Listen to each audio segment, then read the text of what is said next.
Mr. President, I think that that's the privilege of the prosecution.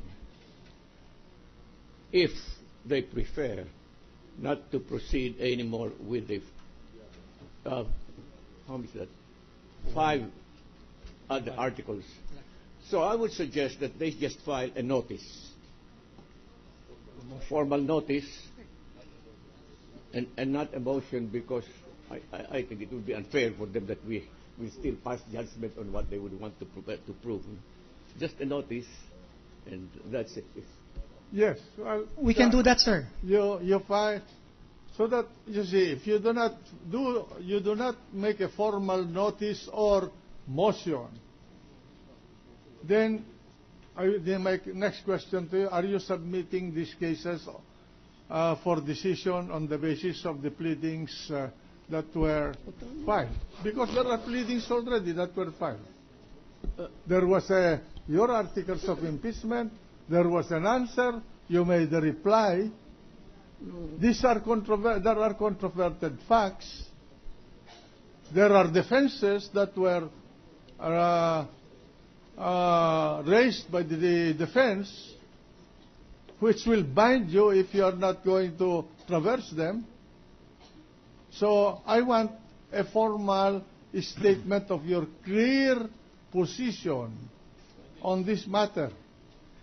Yes, sir, we will do that. We'll file a formal notice that we will not anymore presenting evidence with respect to Articles 1, 8, 4, 5, and 6. And not only that you're not presenting, but that you are withdrawing.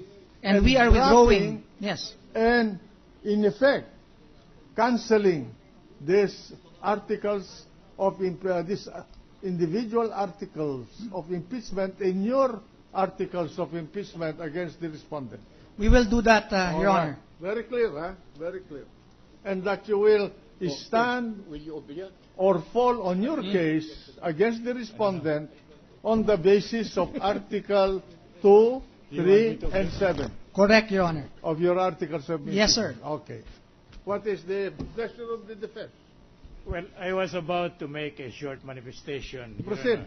In connection with the alleged offer of non-presenting evidence insofar as the specific articles of impeachment are concerned.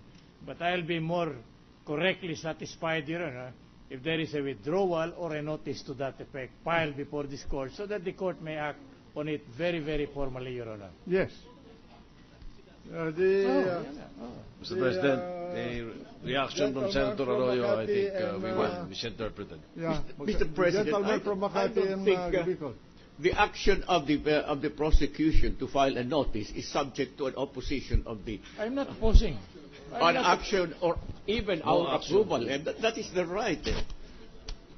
No action necessary. I think a court action will be necessary, Your Honor. No, I mean... Because the pleadings have gone so far already. There were evidences presented this way and that way.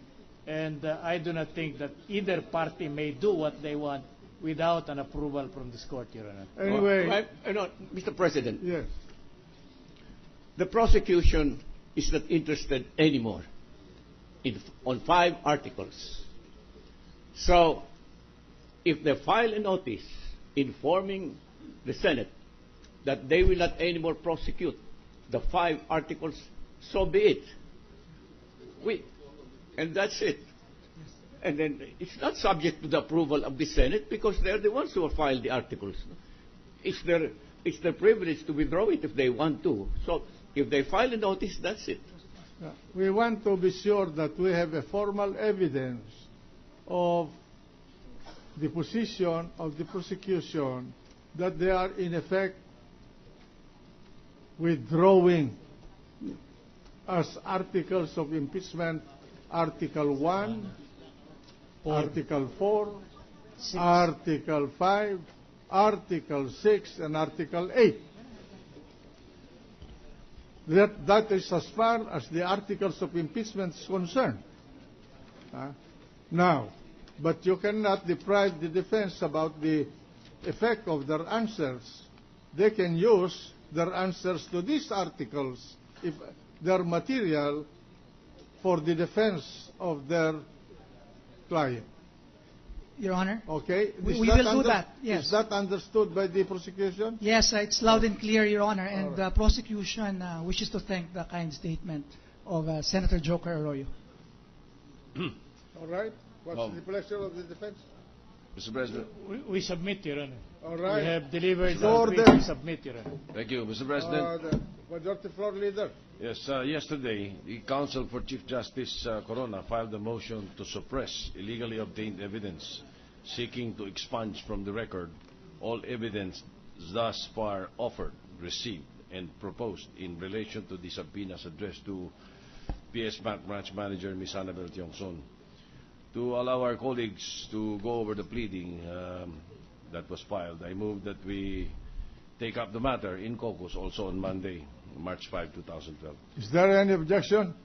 Your Honor, Yes. with respect to that motion filed by the defense,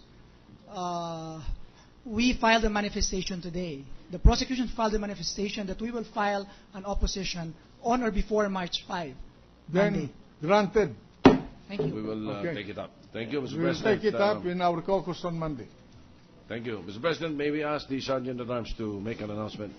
Sergeant at Arms, may now make an announcement. Please all rise. All persons are commanded to remain in their places until the Senate President and the Senators have left the session hall. Mr. President, I move to adjourn until 2 o'clock in the afternoon of Wednesday, February 29, 2012. Is there any objection? There being none, the trial is hereby adjourned until 2 o'clock in the afternoon of Wednesday, February 29, 2012.